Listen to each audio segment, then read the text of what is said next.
Friends, இன்றைக்கி நம்ம பார்க்க போகிற பதிவு என்னென்னு பார்த்தீங்கன்னா, ரொம்பவே மிஸ்டீரியஸான, அதாவது ரொம்ப மர்மமான ஒரு கதையை தான் வந்து இந்த பதிவில் பார்க்க போகிறோம். Jolly Joseph. யார் இந்த ஜாலி ஜோசப்? இந்த ஜாலி ஜோசப் பார்த்தீங்கன்னா பேரில் தான் ஜாலி இருக்குது, ஆனால் அவங்க ஜாலியான வாழ்க்கையை வாழ்ந்தாங்களான்னு வந்து பார்க்கலாம். யார் இந்த ஜாலி ஜோசப் பார்த்தீங்கன்னா, அவங்க வந்து கேரளாவில் வசிச்சுட்டு வந்துட்டுருக்காங்க. இவங்க லவ் பண்ணி கல்யாணம் பண்ணிக்கிட்டாங்க. கல்யாணம் பண்ண வீட்டில் போய் பார்த்தீங்கன்னா 2002 அவங்க மாமியார் இறந்து போகிறாங்க. அதுக்கப்புறம் 2008 மாமனார் இறந்து போகிறாங்க. திருப்பியும் பார்த்திங்கன்னா 2011 அவங்க ஹஸ்பண்ட் இறந்து போகிறாங்க. அந்த மாதிரி மாறி மாறி மாறி கிட்டத்தட்ட ஒரு 14 வருஷத்தில் 6 பேர் வந்து அவங்க குடும்பத்திலே வந்து இறந்து போயிருக்காங்க. எப்படி அவங்க இறந்து போனாங்கன்னு பார்த்தீங்கன்னா, இந்த 6 டெத்துமே இந்த ஜாலி ஜோசப் தான் பண்ணியிருக்காங்க. அதை பற்றி தான் நம்ம இந்த ஸ்டோரியில் பார்க்க போகிறோம். வாங்க வீடியோக்குள்ளே போகலாம். இந்த ஜாலி ஜோசப் பார்த்திங்கன்னா ராய் தாமஸ் என்பவரோட அவங்க வந்து கல்யாணம் பண்ணிக்கிட்டாங்க. அவர் கல்யாணம் பண்ண ராய் தாமஸ் என்ன பண்ணியிருக்கார் பார்த்திங்கன்னா, அவர் வந்து நல்லா படித்து ஒரு டிகிரி எடுத்து ஹைதராபாத்தில் பெரிய ஒரு வேலைக்காக வெயிட் பண்ணிகிட்டு இருந்ததுக்காகவும், இவங்க வந்து ஐஐடியில் வந்து பெரிய ஒரு ப்ரொஃபஸராக வந்து இருந்திருக்காங்க. 20-30 இயர்ஸ் எக்ஸ்பீரியன்ஸான ஒரு நபர்னு வந்து சொல்லியிருக்காங்க. ஆனால் கொஞ்சம் காலகட்டம் முடிந்ததுக்கப்புறம் பார்த்திங்கன்னா, இவங்களும் வந்து எந்த ஒரு ஐஐடிலையும் வந்து ஒர்க் பண்ணலை, ஒரு ப்ரொஃபஸராகவும் இல்லை, அந்த காலேஜ் இன்ஸ்டியூட்டுக்கு வெளியே கூட வந்து அவங்க நின்னது கிடையாது. ஏன்னா அப்படி ஒரு பொய் சொல்லி இவங்க வந்து கல்யாணம் பண்ணிக்கிட்டாங்க. அது மட்டும் இல்லாமல் அவர் ஹஸ்பண்டும் வந்து பெரிய டிகிரிலாம் முடிச்சுட்டு ஒரு வேலைக்காக வெயிட் பண்ணிகிட்ருக்கிறவர் கிடையாது. சும்மா வந்து ஜாலியாக வெளியே போயிட்டு வந்துட்டு வேலை இல்லாமல் தான் வந்து சுற்றிக்கிட்டு இருந்திருக்காரு. இதை வந்து கேட்டு இது வந்து தெரிஞ்ச ஜாலி ஜோசப் என்ன பண்ணுறாங்கன்னா, இந்த மாதிரி ஒரு ஆளை வந்து நம்ம கல்யாணம் பண்ணிக்கிட்டோமே, நம்மளுடைய ட்ரீமான வாழ்க்கை வந்து போச்சு அப்படின்னு சொல்லி ஏக்கத்துலேயே அவங்க வந்து வாழ்ந்துட்டுருக்காங்க மாமியார் வீட்டில். அப்புறம் கொஞ்ச நாள் கழித்து பார்த்திங்கன்னா, இவங்க வந்து ஒரு ப்ரொஃபஸரும் கிடையாது, இவங்க வந்து படிக்கவும் இல்லைன்ட்டு வந்து அவங்க மாமியாருக்கு தெரிஞ்சிருக்கு. அண்ணம்மா அவங்க மாமியார் மாமனார்லாம் பார்த்திங்கன்னா ஒரு நல்ல ஒரு ஸ்டேட்டஸில் தான் இருந்திருக்காங்க. அவங்க வந்து ஒரு டீச்சராகவும் இருந்திருக்காங்க. அவருடைய மாமனார் பார்த்திங்கனாலும் ஒரு ஆஃபீஸில் வந்து ஒர்க் பண்ணிகிட்டு இருந்திருக்காரு. இந்த மாதிரி நம்ம ஃபேமிலியில் எல்லாருமே ஒர்க் பண்ணிகிட்ருக்காங்க, நீயும் வந்து ஒர்க் போ அப்படின்னு சொல்லி திருப்பியும் காலேஜ் சேரு, காலேஜ் டிகிரி முடிச்சுட்டு திருப்பியும் வந்து நீ வேலைக்கு போ அப்படின்னு சொல்லி அவங்க மாமியார் வந்து ப்ரெஷர் பண்ணியிருக்காங்க. இவங்க என்ன பண்ணியிருக்காங்கன்னா, ஐயோ நம்ம அம்மா வீட்லேயும் தொல்லை தாங்க முடியல, கல்யாணம் பண்ணிட்டீங்க வந்தாலும் இவங்களுடைய தொல்லை தாங்க முடியலையே அப்படின்னு சொல்லிட்டு ஏதோ ஒரு காலேஜுக்கு அப்ளை பண்ணியிருக்கேன்னு சொல்லிட்டு 5 டேஸ் வெளியே போயிட்டு வருவாங்க. சாட்டர்டே சண்டே மட்டும் வீட்டில் இருப்பாங்க. அந்த மாதிரி வந்து இருந்துகிட்டு இருந்திருக்காங்க. ஆனால் வந்து அவங்க சுத்தமாக காலேஜுக்கு போகல. இது வந்து நாளடைவில் அவங்க மாமியாருக்கு தெரிய வருது. தெரிஞ்சதுக்கப்புறம் இவங்க வேலைக்கு போகலன்ட்டு வந்து தெரிஞ்சிருச்சுன்னா நம்மள வந்து ரொம்ப அசிங்கப்படுத்துவாங்க அப்படின்னு வந்து ஜாலி ஜோசப் வந்து நினச்சிக்கிட்டு, இவங்க இருந்தால் தானே வந்து சொல்லுவாங்க நம்ம வந்து வேலைக்கு போகலன்ட்டு வந்து தெரியும், இவங்கள வந்து தூக்கிட்டா. ஸோ இவங்க சாப்பிட்ற சாப்பாட்டில் வந்து சைனைடை மிக்ஸ் பண்ணி கொடுத்துருக்காங்க. அவங்க ஆன் தி ஸ்பாட் சாப்பிட்டுட்டு வந்து வாயில் நுர தள்ளி இறந்துட்டாங்க. பட் அவங்களோட ரிப்போர்ட் பார்த்திங்கன்னா பாய்சன் அப்படின்ட்டு வந்து வந்திருக்கு, உடம்புல வந்து பாய்சன் கலந்துருக்கு அப்படின்ட்டு. சரி, இவங்களுடைய ஏஜ் வந்து 57, ஸோ ஏதாச்சும் பாய்சன் இன்ஃபெக்ஷன் ஆகிருக்கலான்னு சொல்லி அந்த க்ளோஸ் பண்ணிட்டாங்க கேஸையே. அதுக்கப்புறம் பார்த்திங்கன்னா 2002 வந்து இவங்க இறந்துருக்காங்க. ராய் தாம்சனோடைய பிறந்தவங்க பார்த்திங்கன்னா 2 பேர். ஒன்று வந்து தங்கச்சி இருக்காங்க, தம்பி இருக்காங்க. ஒரு தங்கச்சி வந்து ஸ்ரீலங்காவில் மேரேஜ் ஆகி அங்கே செட்டில்டு. இன்னொரு தம்பி வந்து யூஎஸில் செட்டில் ஆகிருக்காங்க. இவங்க 2 பேருமே நல்லா படித்து நல்ல ஒரு இதில் இருக்காங்க. இவங்க மட்டும் படிக்காமல் இருந்த ஒரு காரணத்தினால அவங்க அப்பா வந்து சொத்து பிரிக்க போகிறேன், அதாவது ராய் தாம்சன் மாமனார் வந்து சொத்து பிரிக்க போகிறேன்னு சொல்லிட்டு இவங்க 2 பேருக்கும் சொத்து வந்து எழுதி வைக்க போகிறேன்னு சொல்லிட்டு பேப்பர்லாம் ரெடி பண்ணிவிட்டு அவங்க பொண்ணு வீட்டு ஸ்ரீலங்காவுக்கு வந்து போயிருந்திருக்காங்க. போனதுக்கப்புறம் ஜாலி ஜோசப் வந்து நினச்சிருக்காங்க, ஐயோ இந்த ஆள் வந்து ஒழுங்காக படித்து இந்த மாதிரி இல்லாத காரணத்தினால சொத்தும் வந்து நம்மளை விட்டு பறி போக போகுதுன்ட்டு மாமனாரை வந்து எப்படி சொல்லி கூப்பிட்ருக்காங்கன்னா, நான் வந்து ப்ரெக்னெண்ட்டாக இருக்கேன், நீங்கள் வந்துடுங்க, என்னை வந்து நீங்கள் பார்த்துக்கோங்க, இவர் வந்து சும்மா வேலைக்கு போகாமல் குடிச்சிட்டு என்னை வந்து அடிச்சிட்ருக்காரு, என்னை பார்த்துக்கிறதுக்கு யாரும் இல்லை அப்படின்னு சொல்லிட்டு அவங்க மாமனாருக்கு வந்து கால் போட்டிருக்காங்க. மாமனார் ஸ்ரீலங்காவில் இருக்காங்க. கால் போட்டு சரி அவரும் வந்து வந்திருக்காரு.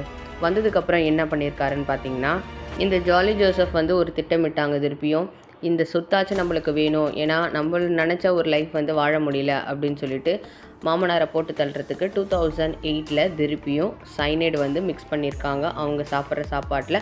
திருப்பியும் அவங்க வந்து சைனைட் வந்து சாப்பிட்டுட்டு அவங்க இறந்து போயிட்டாங்க. இது வந்து 2008 நடந்துச்சு. அதுக்குள்ளேயும் அவங்க வச்சுருக்க பத்திரத்தை பார்த்திங்கன்னா எல்லா டாக்குமெண்ட்ஸும் வந்து மாற்றிட்டாங்க. என் பையனுக்கு, அதாவது ராய் தாம்சனுக்கு தான் வந்து சொத்து போகும். அவங்களுக்கு கீழே நாமினி பார்த்திங்கன்னா ஜாலி ஜோசப் வந்து மாற்றி போட்டு எல்லாத்தையும் கையெழுத்து வாங்கி அது மாதிரி ரெடி பண்ணி ஒரு ஒரிஜினல் சர்டிஃபிகேட்டை எடுத்து ஃபேக் சர்டிஃபிகேட்டை எல்லாத்தையும் மாற்றி வச்சுட்டாங்க. இப்போ 2008 மாமனாரும் இறந்துட்டார். அவருடைய ரிப்போர்ட்டில் பார்த்திங்கன்னா பாய்சன் கலந்துருக்கு பாடியில் அப்படின்னு வந்து வந்திருக்கு. அடுத்தது பார்த்திங்கன்னா தேர்ட் யாருன்னா அவருடைய கணவர் ராய் தாமஸ். ஜாலி ஜோசப்க்கு வந்து ஆல்ரெடி ஒரு இல்லீகல் அஃபேர் வந்து இருந்திருக்கு. அதனால் தடையாக இருக்கிறது யாருன்னு பார்த்தீங்கன்னா இந்த ராய் தான், அவருடைய ஹஸ்பண்ட். ஸோ இவருக்கும் வந்து சைனைட் வந்து மிக்ஸ் பண்ணி சாப்பாட்டில் வந்து கொடுத்துருக்காங்க. அவரும் இதே மாதிரி பாத்ரூமில் வாயில் நுர தள்ளி அவர் வந்து இறந்துட்டார். ஸோ இந்த கேஸும் பார்த்திங்கன்னா போலீஸார் விசாரணைக்கு போகுது. அதுலேயும் என்ன வந்திருக்குன்னு பார்த்தீங்கன்னா பார்க்குறாங்க, அதுலேயும் வந்து பாய்சன்ஸ் தான் அப்படின்னு வந்து வந்திருக்கு. ஸோ இவங்க என்ன பண்ணியிருக்காங்கன்னா, இவர் வந்து வேலை இல்லாமல் மன உளைச்சல் இருந்த காரணத்தினால இவர் பாய்சன்ஸ் குடித்து இறந்துருக்கலாம் அப்படின்னு சொல்லி கேஸையே வந்து திசை திருப்பிட்டாங்க. ஸோ இவருடைய கேஸும் வந்து முடிஞ்சிச்சு. இதில் என்ன பார்த்தீங்கன்னா, மாமியார் 2002, மாமனார் 2008 அண்ட் ஹஸ்பண்ட் வந்து 2011. இனிமேலாச்சும் நம்மளுடைய வாழ்க்கையை வாழலாம். ஏன்னா இவருடைய சொத்து வந்து தாம்சனுடைய சொத்து எல்லாமே வந்து ஜாலி ஜோசப்க்கு வந்துருந்ததுனால இனிமேலாச்சும் நம்ம வாழலாம் அப்படின்னு வந்து இருந்தாங்க. பட் வந்து அவங்களுக்கு திருப்திகரமாக இல்லை. இந்த 3 கொலை, அதாவது 3 கொலைன்னு சொல்ல முடியாது, இந்த அவங்க ஒரே குடும்பத்தில் 3 பேர் வந்து அடுத்தடுத்து இதே பாய்சனில் தான் இறந்துருக்காங்கன்ட்டு வந்து தெரிய வந்திருக்கு. உடனே என்ன பண்ணியிருக்காருன்னா, அதாவது மாமியாருடைய அண்ணன் இல்லைன்னா தம்பியாக இருக்கலாம், அவங்களுக்கு வந்து ஒரு டவுட் வந்துருச்சு. தொடர்ந்து 3 சம்பவம் வந்து இதே மாதிரி நடந்திருக்கு, இது ஏதாச்சும் மர்மமாக தான் இருக்கும் அப்படின்னு சொல்லி ரிப்போர்ட்டை வாங்கி பார்க்குறாங்க. அதில் எல்லாமே பாய்சனாக இருக்குது. திருப்பியும் போலீஸ்கிட்ட வந்து திருப்பியும் வேறு விசாரணை மூலயமா இதை வந்து கண்டுபிடிக்கணும்னு சொல்லும் போது ஜாலி ஜோசப்க்கு வந்து கொஞ்சம் பயம் வந்துடுச்சு. திருப்பியும் அவங்கள வீட்டுக்கு கூப்பிட்டுட்டு வந்து ஜாலி ஜோசப் என்ன பண்ணியிருக்காங்கன்னா, ஜூஸில் சைனைடை மிக்ஸ் பண்ணி கொடுத்துட்டாங்க. ஸோ அவருடைய மாமாவும் ராய் தாம்சனுடைய மாமாவும் வந்து இறந்துட்டாங்க. இப்போ மொத்தம் பார்த்திங்கன்னா 4 பேர் வந்து இறந்துருக்காங்க அவங்க குடும்பத்திலேயே. மாமியார், மாமனார், அவங்க ஹஸ்பண்ட், மாமியாருடைய தம்பி, மொத்தம் வந்து 4 பேர் இறந்துட்டாங்க. ராய் தாம்சனுடைய சொத்து மதிப்பு எல்லாமே வந்து இவங்களுக்கு கிடச்சிருச்சு. அதுக்கப்புறம் பார்த்திங்கன்னா இவங்க வந்து அஃபேர் இருந்திருக்குன்னு சொன்னால, அந்த அஃபேர் வந்து பார்த்திங்கன்னா அவருக்கு வந்து கல்யாணம் ஆகி ஒரு குழந்தை இருக்குது, ஒரு பெண் குழந்தை இருக்குது. ஸோ தடையாக இருக்கிறது அவங்க ஒய்ஃபும் அவங்க குழந்தையும். அதனால் என்ன பண்ணாங்கன்னா, ஒரு பர்த்டே கேக், அதாவது குழந்தையுடைய பர்த்டே செலிப்ரேஷன்ஸில் போயிருக்காங்க. செலிப்ரேஷன்ஸில் போகும்போது அந்த குழந்தைக்கு வந்து கேக்லேயும் வாட்டர்லேயும் வந்து சைனைடை வந்து மிக்ஸ் பண்ணி கொடுத்துருக்காங்க. அந்த குழந்தை வந்து இறந்துருச்சு. அதே மாதிரி போலீஸ் இன்வெஸ்டிகேஷன்ஸ் வரும்போது என்ன சொல்லியிருக்காங்கன்னா, தொண்டைக்குழி சின்னதாக இருக்குது, குழந்தைக்கு கேக் வந்து தொண்டையில் மாட்டி இறந்துருக்கலாம் அப்படின்னு சொல்லி கேஸை வந்து சொல்லி மூடிட்டாங்க. அதே 2011 தான் குழந்தை இறந்துச்சு. அதே இயர் பார்த்திங்கன்னா அவங்க அம்மாவும் வந்து இறந்துட்டாங்க. அது எப்படின்னு பார்த்தீங்கன்னா, அந்த 2011 இவங்களுக்கு டிப்ரெஷன் ஆகிருக்கு. அந்த டிப்ரெஷனில் வந்து டாக்டர்கிட்ட கன்சல்ட் பண்ணிவிட்டு ஒரு சில டேப்லெட்ஸ் கொடுத்துருப்பாங்க. அந்த டேப்லெட்ஸில் வந்து சைனைடை மிக்ஸ் பண்ணி கொடுத்துட்டாங்க. இவங்களும் வந்து அந்த டேப்லெட்டை சாப்பிட்டு இறந்துட்டாங்க. ஸோ நம்ம லைஃப்க்கு வந்து தடை யாருமே இல்லை அப்படின்னு சொல்லிட்டு அந்த அஃபேரான வச்சுக்கிட்டு இருந்திருக்கார்ல, அவங்களையே வந்து இவங்க கல்யாணம் பண்ணிட்டாங்க. இவர் பார்த்திங்கன்னா ஒரு ஏதோ காலேஜில் நல்ல ப்ரொஃபஸராக ஒர்க் பண்ணியிருக்காரு, நல்ல சம்பளம். ஸோ ஓகே, நம்மளுடைய லைஃப் வந்து நல்ல ஸ்டாண்டர்டாக போகும் அப்படின்னு சொல்லிட்டு 2014 வந்து கல்யாணம் பண்ணியிருக்காங்க 2 பேரும். கல்யாணம் பண்ணதுக்கப்புறம் என்ன நடந்துச்சு அப்படின்ட்டு பார்க்கலாம்.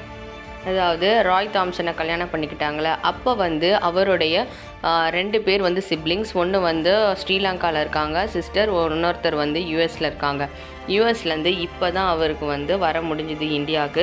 அவர் வந்ததுக்கப்புறம் நம்ம குடும்பத்திலேயே மாறி மாறி ஃபுல்லாக இறந்துட்டு இருந்திருக்காங்க. அதை பற்றி திருப்பியும் வந்து போலீஸ்கிட்ட விசாரணை பண்ணணும்னு சொல்லிட்டு அவங்க வந்து கேட்டிருந்திருக்காங்க. அதே மாதிரி விசாரணையும் நடந்துக்கிட்டு இருந்திருக்கு. 2002 அவங்க அம்மா, 2008 வந்து அவங்க அப்பா, அப்புறம் அவங்க அண்ணன், அந்த மாதிரி வந்து போயிட்டு இருந்த ஒரு சமயத்தில் ஏதோ ஒன்று நடந்திருக்கு அப்படின்னு வந்து கண்டுபிடிச்சு திருப்பியும் அவங்களுடைய போஸ்ட்மார்ட்டம் ரிப்போர்ட்லாம் பார்க்கும்போது இவங்க வந்து பாய்சன் சாப்பிட்டு தான் வந்து இறந்துருக்காங்க. ஆனால் எப்படி ஒரே ஃபேமிலியில் எப்படி பாய்சன்ஸ் வந்து இருந்திருக்கும் அப்படின்னு சொல்லிட்டு அவங்க புதைச்ச எல்லா பாடியுமே வந்து எடுத்து திருப்பியும் வந்து போஸ்ட்மார்ட்டம் பண்ணி அதில் எப்படி இறந்துருக்காங்கன்னு பார்க்கும்போது தான் தெரியுது சைனேட் அப்படின்னு வந்து கண்டுபிடிக்கப்பட்டது. கிட்டத்தட்ட 14 வருஷம் கழித்து அந்த பாடியெல்லாம் வந்து எடுத்திருக்காங்க. அதாவது கிறிஸ்டின்ஸ் தானே, அதனால் வந்து புதைச்சிருப்பாங்க. ஸோ அந்த பாடியெல்லாம் வந்து எடுத்து திருப்பியும் வந்து கேஸ் வந்து ஓப்பன் பண்ணி இதில் என்ன தான் நடந்திருக்குன்ட்டு வந்து போலீஸ் வந்து தீவிரமாக இன்வெஸ்டிகேஷன்ஸ் பண்ணும் போது தெரிஞ்சிருக்கு சைனைடு வந்து சாப்பாட்டில் கலக்கப்பட்டிருக்கு, அதனால தான் இறந்துருக்காங்க அப்படின்ட்டு. அது மட்டும் இல்லாமல் அவங்க அண்ணன் வந்து இறந்ததும் சைனைடு தான் வந்து ரீசன். ஆனால் அந்த ஜாலி ஜோசப் என்ன சொன்னாங்கன்னா, இவர் வந்து நைட்டு சாப்பிடவே இல்லை, மதியானம் தான் சாப்பிட்டுட்டாரு அப்படின்னு வந்து போலீஸ்கிட்ட சொல்லியிருக்காங்க. ஆனால் ரிப்போர்ட்டில் பார்த்திங்கன்னா 8 மணிக்கு வந்து அவர் வந்து நைட் சாப்பாடு சாப்பிட்ருக்கிறதா போஸ்ட்மார்ட்டம் ரிப்போர்ட்டில் வந்து வந்திருக்கு. ஸோ இதில் ஏதோ வந்து ஒரு மிஸ்டேக் இருக்குன்ட்டு வந்து தீவிரமாக வந்து இறங்கி ஃபுல்லாக இன்வெஸ்டிகேஷன்ஸ் பண்ணும்போது தான் தெரிஞ்சிருக்கு. லாஸ்ட்டாக நான் என் சொத்துக்காகவும் என்னுடைய ஹாப்பினஸ்க்காகவும் தான் இவங்கள வந்து சைனைடு வச்சு எல்லாரையும் வந்து கொன்னேன் அப்படின்னு வந்து ஒத்துட்டு இருந்திருக்காங்க. கிட்டத்தட்ட 14 வருஷம் கழித்து திருப்பியும் இந்த கேஸ் வந்து ஓப்பன் ஆகிருக்கு. எல்லாருடைய டெத்துக்கும் வந்து இந்த ஒரே பெண்மணி தான் வந்து காரணம். அது மட்டும் இல்லை, இந்த சைனைடு வந்து எங்கேருந்து உங்களுக்கு கிடச்சிது அப்படின்னு வந்து கேட்கலாம். இந்த சைனைடு பார்த்திங்கன்னா கேரளாவில் அந்த காலத்துலலாம் வந்து நாயை கொல்றதுக்கு அந்த காலத்தில் வந்து சைனைடு வந்து யூஸ் பண்ணுவாங்க. ஸோ அந்த மாதிரி கால்நடை மருத்துவர் அந்த ஹாஸ்பிட்டலுக்கு போயிட்டு இந்த மாதிரி சைனைடு வேணும் அப்படின்னு சொல்லி கேட்டிருந்துருக்காங்க. எப்படியோ வந்து அவங்களுக்கு கிடச்சிருக்கு. அந்த சைனைடை வந்து யூஸ் பண்ணி தான் எல்லாரையும் வந்து கொல்லப்பட்டிருக்காங்க. இப்போ யாரெல்லாம் அரெஸ்ட்டுன்னு பார்த்தீங்கன்னா அந்த சைனைடு வித்தவரும் அரெஸ்ட் ஆகியிருக்காரு. அது மட்டும் இல்லாமல் ஜாலி ஜோசப் வந்து அரெஸ்ட் ஆகியிருக்காங்க. இப்போ பார்த்தீங்கன்னா இப்போ 2ஆவதாக வந்து கல்யாணம் பண்ணிக்கிட்டாங்கல்ல ஜாலி ஜோசப், அவங்களுக்கு வந்து 2 குழந்தைங்க இருக்குது. இப்போ அவங்க 2 குழந்தைங்களுடைய நிலைமை என்ன ஆக போகுதுன்னு தெரியல. இத்தனை வருஷம் வந்து அவங்க ஸ்கெட்ச் போட்டு வந்து ஒருத்தரையும் வந்து மர்டர் பண்ணியிருக்காங்க. அந்த மர்டர் பார்த்தீங்கன்னா அடுத்தடுத்த இயரில் நடக்கலை. 2002, 2008, 2011 அந்த மாதிரி வந்து கேப் விட்டு அவங்களுடைய ப்ராசஸே வந்து லாங் டர்மாக எடுத்துகிட்டு போயிருந்திருக்காங்க. ஆனால் அட் தி லாஸ்ட் பார்த்திங்கன்னா இவங்க வந்து இப்போ ஜெயிலில் தான் இருப்பாங்க, ஜெயிலில் தான் இருக்க போகிறாங்க. இந்த க்ரைம் ஸ்டோரி பார்த்திங்கன்னா நெட்ஃப்ளிக்ஸில் வந்து ஃபிலிமாக வந்து போட்டிருக்காங்க. ஸோ இந்த மாதிரி ஒரு மிஸ்டீரியஸான ஸ்டோரியை வந்து நீங்கள் என்ன நினைக்கிறீங்கன்னு வந்து கமெண்ட் செக்ஷன்ஸில் சொல்லுங்கள். வேறு ஒரு பதிவுடன் உங்களை மீட் பண்ணுறேன். அது வரைக்கும் நன்றி, வணக்கம்.